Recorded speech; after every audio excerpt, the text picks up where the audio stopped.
Hey, what's up, everybody? This is Charles Sabanz. I want to welcome you guys to another episode of the DREAMERSPRO show. We'll cover everything from sports, hot topics, classic debates, and entertainment. And we give you guys a fresh perspective on things and how we see them. And folks, we have a very serious show in store for you guys. Before we get into it, please make sure you like the video and subscribe to the channel now. You know, there's been this conversation surrounding the NBA talking about his ratings and the style of play and all of that. It's a conversation that's been going on intensively over the last 2 weeks or so. You've had people like Shaquille O'Neal chime into the conversation. You had the commissioner himself respond to some of the things that Shaq has said. But the general conversation is that, look, number one, the game has become a little bit too repetitive. The style of play is too redundant. Watching the same team, the teams out there pretty much go out there and play the same style every single night.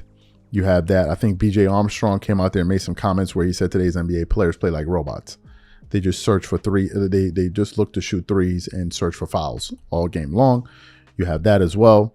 You also have the fact that players just seem to be they just seem to not care about the game the way that the players in the past used to. This can be exhibited in the recent All-Star games, which actually ties into what we're going to be discussing today. So what happened?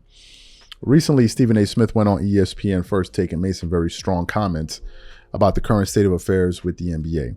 So yesterday when I tuned into ESPN, it turns out that those comments that he made ended up ruffling a lot of feathers, and the NBA actually contacted him to basically give him an explanation as to why players don't seem to care about the All-Star game, and why the All-Star game is, for instance, this year they're introducing this new format, why they're trying so many things to get the players to be interested in it. And as he was talking, he pretty much gave the game away, where he explained the real reason why NBA players are refusing to compete during All-Star weekend. But before we even get into his comments, today's video is brought to you by our sponsor, PrizePicks. PrizePicks is America's #1 daily fantasy sports with over 10 million members. PrizePicks makes it easy to get real money action on the sports and players you love. You pick more or less on at least two for a shot to win up to 100 times your cash. For example, this week on PrizePicks, I'm looking at the upcoming NBA schedule and selecting Stephen Curry for more than 29 points and Kevin Durant for more than 27 points and Anthony Davis for more than 12 rebounds and Luka Doncic for more than 8 assists. If you're like me and you like to play it safe, you'll love PrizePicks' new feature, Flex Plays. It's the safest way to play. You can still cash out even if your lineup isn't perfect. Plus, you can double your money even if one of your picks doesn't hit. On top of this, PrizePicks puts their members first, so all withdrawals are fast, safe, and secure. When my picks hit, I can get my money as quick as in 15 minutes. So download the PrizePicks app today and use code CLNS to get $50 instantly when you play $5. That's code CLNS on PrizePicks to get $50 instantly when you play $5. You don't even need to win to receive the $50 bonus. It's guaranteed. And remember, whenever you support this sponsor, you're supporting this channel. Thank you.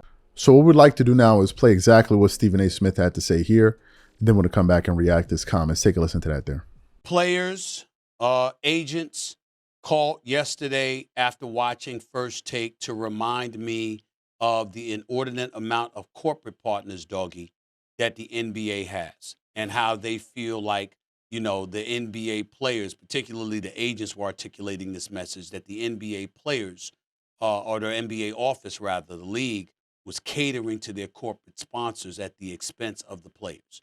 That, contractually we got to show up, but I'll be damned if we got to sit up there and play our butts off like, we're playing during a regular season or in a high competitive style matchup, because they feel like the league has catered to the corporate partners and appeasing them without giving players a piece of that pie. That's one of the reasons, it's not mandated that players participate in the slam dunk contest, for example. That's why you see a lot of them shunning that and what have you, because they point that out. My attitude, Doggy, is I don't give a damn. I don't want to hear that.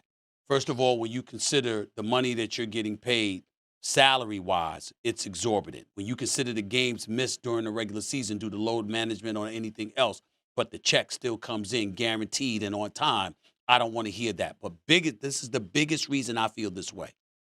There is nothing wrong with somebody asking you to play as hard as you play when you're working out in the summer. That's the point. I didn't say the regular season. I didn't say the playoffs. I didn't say anything like that. I said when you're working out in the summer, playing with amongst each other, you playing significantly harder than you play at All-Star Weekend. You got paying customers showing up there. Yes, corporate sponsors, all right, which helps the league get an 11-year, $77 billion contract that you're going to get a 50% piece of, okay? So let's take that into consideration. It's also a situation where you're looking at the league itself. You're looking at these players, and you got these stars showing up as well, and they're showing up to just watch a layup line, or you take wide open shots, give no resistance defensively whatsoever. That's a bit ridiculous, and that's what I'm saying. You can point to the corporate sponsors, and they may have an argument there. Maybe they should get a piece of the pie, All-Star Weekend in some capacity if there's additional dollars that are generated from corporate partners to your product. I understand all of that. Fine. But in the end, there is nothing on the planet that you can say if you're a player to justify you playing harder in the summertime, in your off time, amongst your peers than you do on All-Star Weekend. There is absolutely no excuse for that. I don't give a damn what anybody says. I heard their explanation. I wanted to put it out there to be fair, but in fairness, right back to them, I respectfully disagree with that being an excuse to look as disinterested and as apathetic and indifferent as you look on that Sunday afternoon of All-Star Weekend. There is no 100%. excuse for that. So you heard what he had to say. Essentially, it's about money. They're saying that the league is pandering or placating a lot more into the hands of the sponsors. And I guess that the players want a reasonable cut out of the revenue that is generated from All-Star Weekend. Oh my God, it's about more money. You even heard Stephen A. Smith said, but he's like, yeah, you guys are getting paid exorbitant contracts like you're getting paid enough money anyway throughout the regular season. So what's it going to hurt to put forth some effort throughout this weekend? This is basically a showcase. And the players are saying no. And the players are like, look, if you want us to care more, you need to give us more money. And that's the problem, because the NBA has turned into one big financial incentive. All right. It's turned into one big financial incentive. And what has happened is you have a group of professionals that have a highly specialized skill set that they have, that they can start making these demands. And if you don't meet their demands, it could actually hurt you.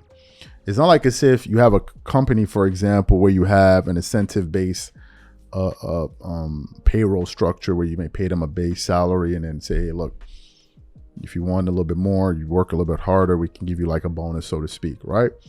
You can't have a situation in which those guys can just come out there and say, well, you know what, we're not going to work hard anymore unless you cut us in on every single thing and every single contract that you're doing. The reason that wouldn't work is because you could just replace them with somebody else with a similar skill set. But in the case of the NBA, they only have 450 spots in the world. So to replace a player like Anthony Edwards is going to be quite difficult. So what we have is a league where the players are basically holding them by the balls.